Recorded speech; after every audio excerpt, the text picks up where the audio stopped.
al que lo tenemos en la línea telefónica, pero que está fuera del Perú. Hernán, ¿cómo te va? Buenos días desde Lima. Buenos días, Chema. Sí, sí, estoy en Madrid en ese momento, pero siguiendo las noticias, Estás en Madrid. la noticia de esta medalla olímpica y la triste noticia de la degradación del rating crediticio del Perú, ¿no?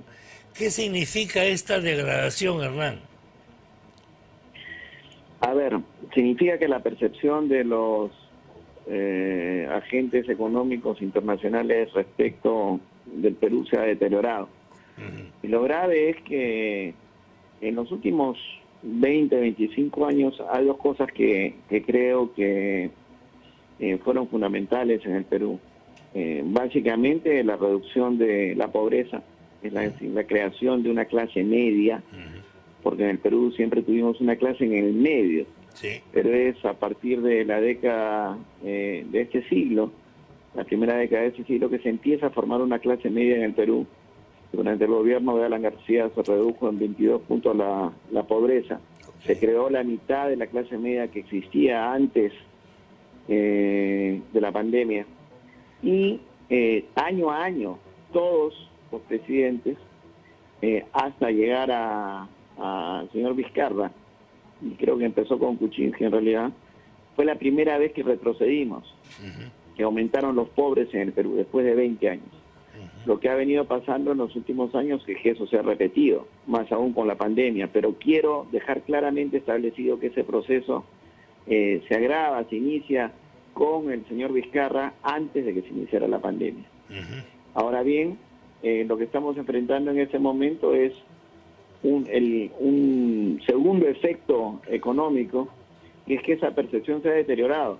Y ojo, si tiene algo que ver con la pandemia es con el mal manejo de la pandemia, que ha habido un deterioro económico del cual yo creo que el primer responsable es el presidente Vizcarra y el segundo responsable es el parapresidente Cerrón, que creo que son a quienes debemos esta disminución del rating crediticio para el Perú. ¿Qué significa esto para el peruano y la peruana común y corriente? Significa que va a enfrentar una tasa de interés más alta, para empezar, en sus créditos, en su tarjeta de crédito, en su crédito para microfinanzas, en la caja, en el banco, el capital de trabajo, todos los comerciantes, los agricultores, una tasa de interés más alta.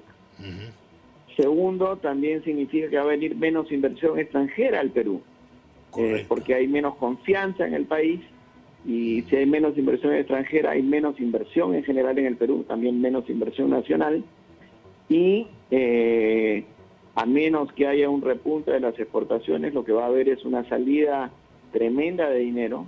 Algunos bancos están calculando en 10.000 millones de dólares más antes de fin de año. Dios mío, una devaluación adicional que podría poner el tipo de cambio en 4.25, 4.30, según Alfredo Torne, a fin de año.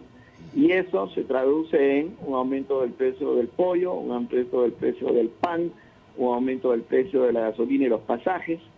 Es decir, volvemos a esa espiral terrible que vivimos a finales del siglo pasado, ¿no?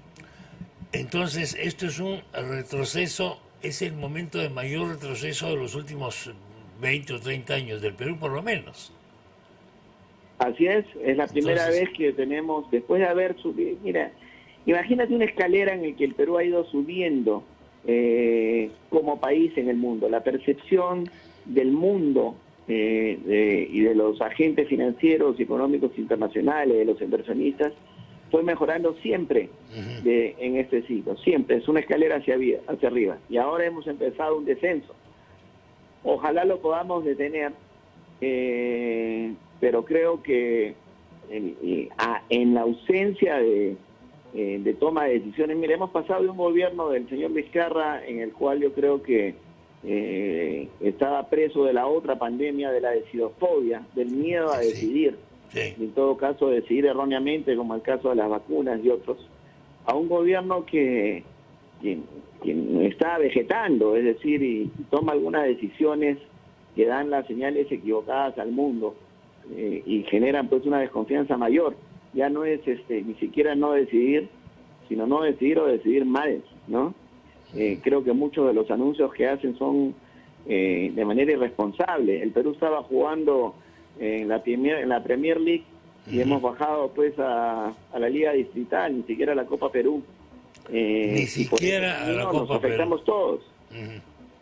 Y por ese camino se afectan todos los ciudadanos. Esto parece algo lejano, algo que habla de los grandes inversionistas, que afecta a los ricos.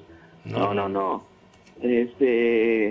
Lo que vamos a tener es más pobres en un país de ricos, Sí. en un país rico. Más pobres en un país rico. Bueno, exactamente lo contrario que planteó Exactamente. el presidente Castillo, Sí. pero creo que el parapresidente Cerrón es en buena parte, y su grupo, su comité central del partido, su politburó, Sí. es el responsable de esta situación, ¿no? Hernán, muchas gracias por esta comunicación.